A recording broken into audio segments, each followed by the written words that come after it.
attention. Good morning to all. प्यारे बच्चों, आज का हमारा जो टॉपिक है वो काफ़ी इम्पॉर्टेंट होने जा रहा है.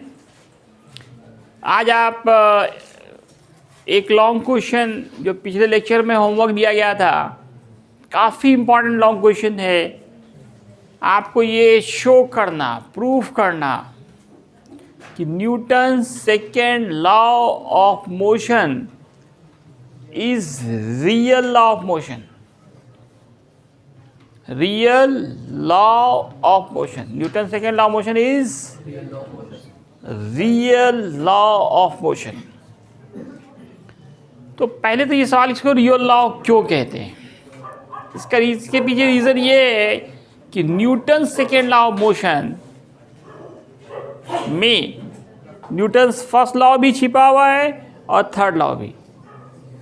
न्यूटन सेकेंड लॉ से शुरू करते हुए हम लोग फर्स्ट लॉ गेन कर सकते हैं, साथ ही साथ थर्ड लॉ भी गेन कर सकते हैं. कैसे? तो उसको हमने सिद्ध करके दिखाया है.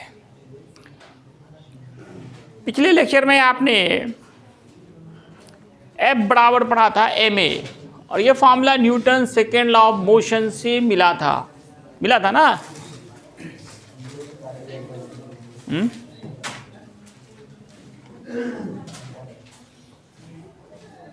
F इक्वल एम ए कहाँ से मिला था? Newton's second law of motion से मिला था. F इक्वल एम ए,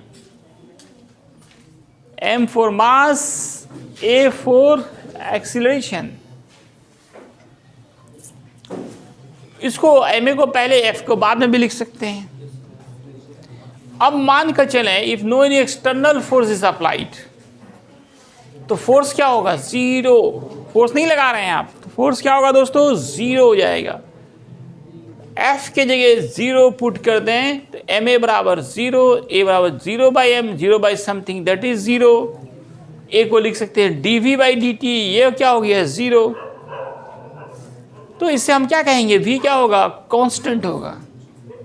दो ही हो सकता है. आप डिफरेंशिएशन में मैंने आपको पढ़ाया था, डिफरेंशिएशन का कैसा यूज़ होता है फिजिक्स में. देखिए, डिफरेंशिएशन ने, इंटीग्रेशन ने फिजिक्स को आसान कर दिया. आपने पढ़ा था कांस्टेंट का डिफरेंशिएशन कितना होता है? किसी भी कांस्टेंट का डिफरेंशिएशन ज़ीरो. इसका तो उल्टा भी तो सही है. अगर किसी का डिफरेंशिएशन ज़ीरो हो रहा है तो वो क्या हो गया? कांस्टेंट हो गया. जैसे यहाँ पे v का differentiation with respect to t zero हो रहा है, तो यहाँ पे दो ही बात हो सकती है, या तो v कांस्टेंट हो या ज़ीरो. ज़ीरो भी तो खुद कांस्टेंट है.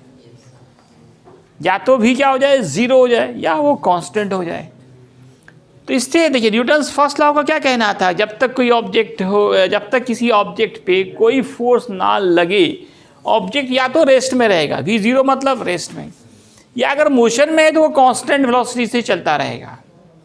तो हम लोगों ने शुरू किया सेकेंड लॉ से. यहाँ पे क्या मिल गया? फर्स्ट लॉ, कि अगर कोई फोर्स ना लगे तो ऑब्जेक्ट या तो रेस्ट में रहती है या फिर एक कांस्टेंट वेलोसिटी से चलते रहना चाहती है. Hence in the absence of any external force, object remain in rest और in motion with constant velocity. इसी का नाम था Newton's first law of motion. शुरू किया सेकेंड लॉ से, मिल गया फर्स्ट लॉ. अब आइए थर्ड लॉ निकालते हैं. तो दोस्तों, थर्ड लॉ में दो ऑब्जेक्ट होना चाहिए, एक पे एक्शन होना चाहिए तो दूसरे पे रिएक्शन होना चाहिए. इसके लिए हमने माना कि दो ऑब्जेक्ट टकरा रही है. Let two objects collide to each other. एक दूसरे से क्या हो रही है? टकरा रही है. क्या हो रही है?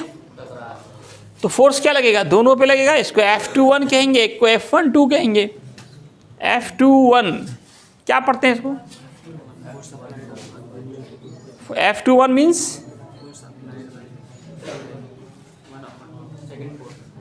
Force applied on. जो है ना, पहले जो वो डिजिट पहले है उस पर फोर्स लग रहा है, जो बाद में वो लगा रहा है. F21 means force on second object, force on second object exerted by first object. अभी कितना बार ये आ चुका है, आप लोग फिर भी नहीं पढ़ पाते हैं. Force on second object by first object. F12 को क्या बोलेंगे? Force on first object by second object. एक एक्शन, दूसरा रिएक्शन। ये इस पे एक्शन लगाया तो ये इसने इस पे क्या लगाया? रिएक्शन लगाया। तो न्यूटन थर्ड लॉ से क्या कि दोनों बराबर होते हैं, डायरेक्शन अपोजिट होता है। F21 बराबर होगा F12 के, यही ना प्रूव करना है हमको।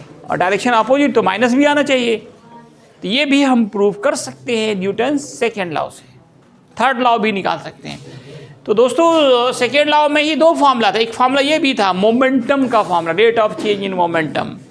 F21 force on second object by first object dp2 by dt। F12 force on first by second dp1 by dt। दोनों ऐड कीजिए, लेफ्ट को लेफ्ट के साथ, राइट को राइट के साथ।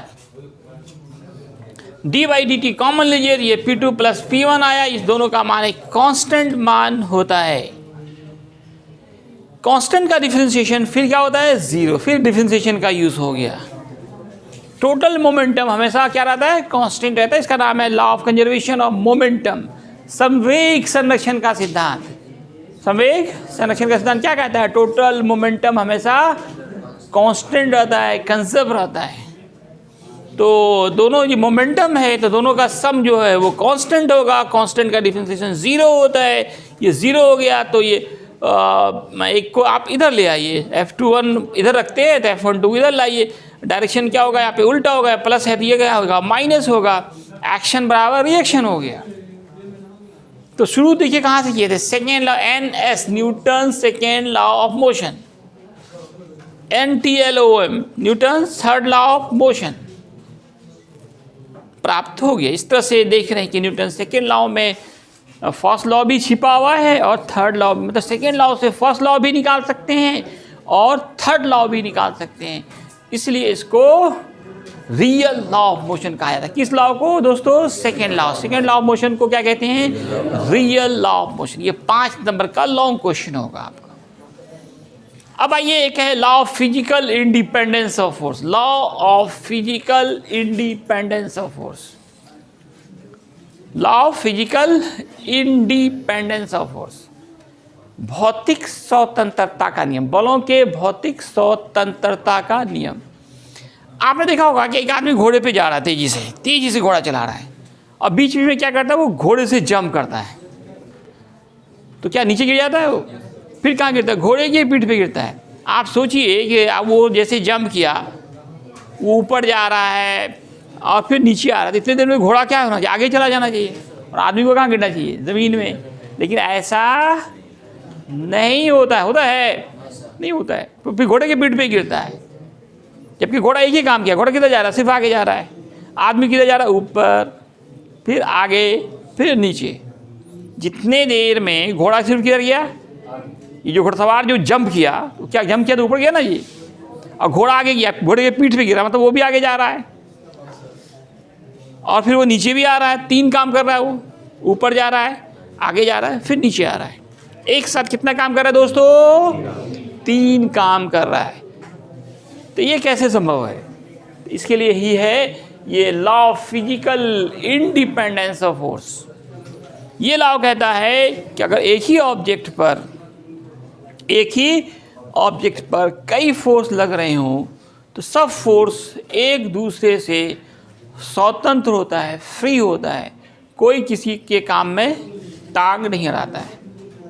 सब फोर्स क्या होता है? एक दूसरे से फ्री होता है। सबका इफेक्ट क्या होता है? एक दूसरे से, है ना, फ्री होता है। कोई किसी के काम में बाधा नहीं डालता है। यही इस लॉ का कहना है। If several forces acting on any object at a time, then the effect of each force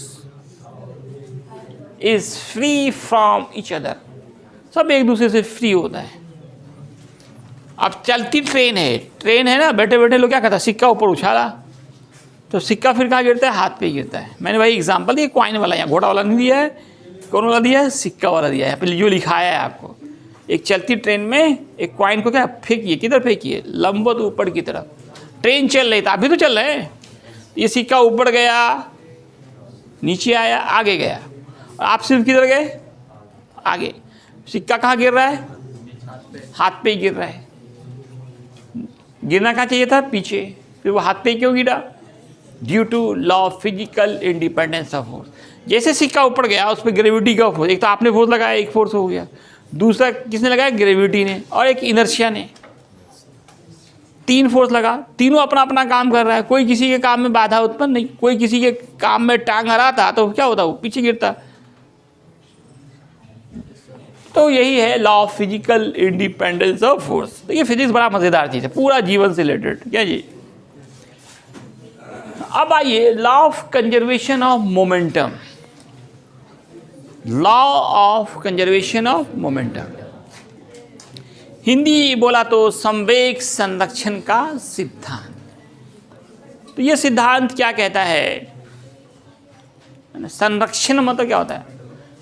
ना बढ़ना ना घटना। जितना आज अगर 500 है तो कल क्या है? 500 ही रहे, परसों भी वही रहे, तरसों भी वही रहे, ना बढ़े ना घटे। इसको बोलते हैं कंजर्वेशन।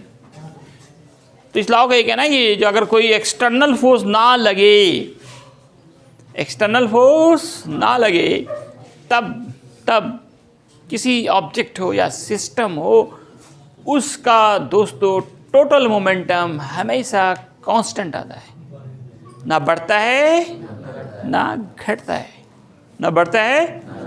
इसी को कहते हैं लॉ ऑफ, है ना, कंजर्वेशन ऑफ मोमेंटम। वो तो फला आदमी बहुत कंजर है ना, 10 रुपये लेके मार्केट गया, है ना, पूरा घूम के आ गया, 10 रुपये उसके पॉकेट में रह गया। कंजर बोलते हो ना, ऐसे याद रखो कंजर्वेशंस को, ठीक है। 10 रुपया मार्केट लेके गया, वो बचा के लेके चला आया, क्या है? कंजर है ना जी। जितना 10 रुपया था फिर 10 ही रुपये रखा, खर्चा वो नहीं किया, है ना। तो कंजर समझता है ना, कंजूस, कंजर। हाँ, तो उसको क्या ना बढ़ाता है ना घटाता है, जितना है उतने रहता है। यही लॉ भी यही कहता है, मोमेंटम भी कंजर्व रहता है, लेकिन कंडीशन लगाओ, जब कोई फोर्स ना लगे, एक्सटर्नल फोर्स ना लगे, तब क्या होगा दोस्तों? टोटल मोमेंटम हमेशा। वो पर्दा हटो थोड़ा सा, लाइट पड़ेगा, बहुत पूरा अंधेरा छा गया है। हाँ, पूरा हटो ना।